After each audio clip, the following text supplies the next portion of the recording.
This section is on equations and absolute value.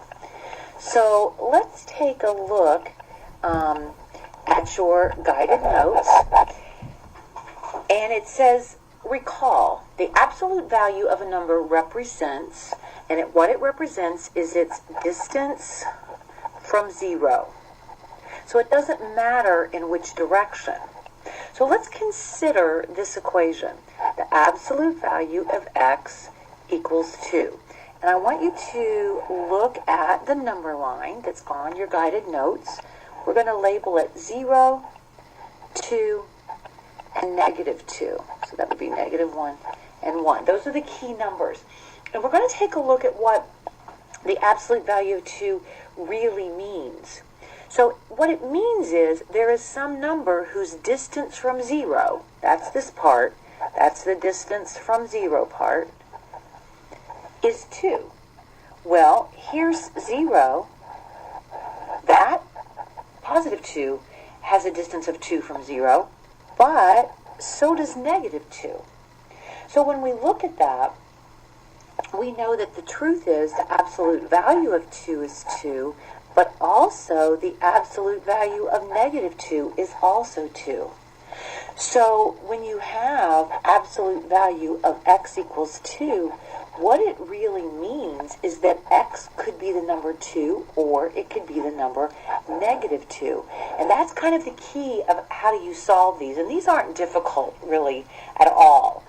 So let's look at example 1, and we have the absolute value of 3x minus 1 equals 2. Again, it means that this stuff within the absolute value has to have a distance from 0 that's equal to 2. Well, it could be in the left direction or the right direction. So what you do is you set it up as two different equations. You say either 3x minus 1 has to be equal to 2, that would be in the right direction, or 3x minus 1 would be negative 2, because then you would have the absolute value of negative 2 is 2. And then we just have two little equations that we need to solve. 3x equals 3. We divide both sides by 3, and we get x could be 1, or when I solve this one, I get 3x equals negative 1, divide by 3, and I get x could be negative 1/3. That's a 3 there.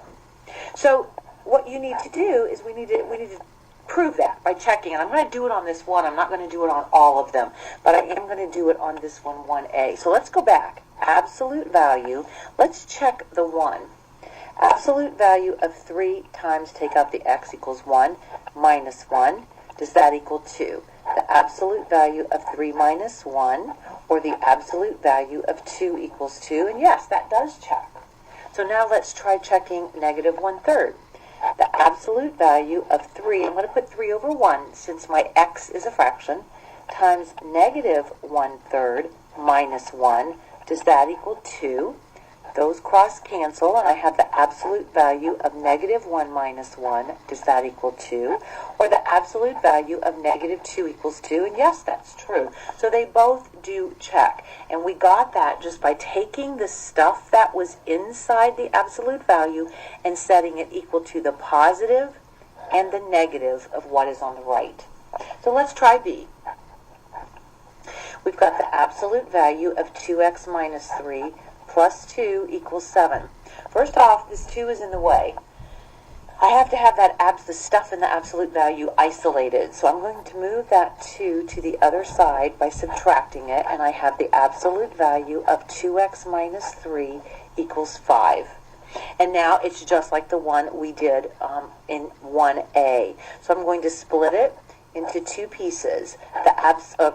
2x minus 3, I'm removing the absolute value bars now, equals 5, or 2x minus 3 equals negative 5. And now it's very, very easy. We add a 3, we get 2x equals 8, we divide by 2, and we get x equals 4. Or, here we add 3, and we get 2x equals negative 2.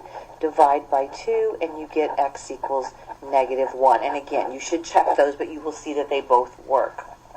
Finally, let's look at C. C says the absolute value of x squared minus 26 equals 10, and we know that that means either x squared minus 26 equals 10 or x squared minus 26 equals negative 10.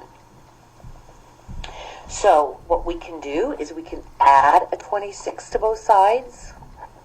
There's a couple ways to work this actually, and we get x squared equals 36. Now take the square root of that and you get x equals plus or minus 6. So plus or minus 6. And then we have here, if I add a 26 to both sides, I get x squared equals 16. Take the square root of both sides and we get x equals plus or minus 4. So we really ended up on this one, because it was a square term, with 4 answers. We have negative 6 and negative 4, positive 4 and positive 6.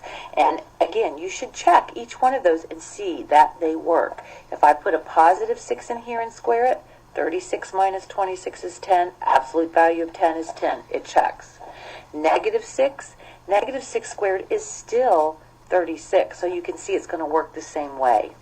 If I put a positive 4 in right there, I'm going to get 4 squared, 16, minus 26, negative 10. Absolute value of negative 10 is 10. So again, you should check each one of those. And that's really all there is to it.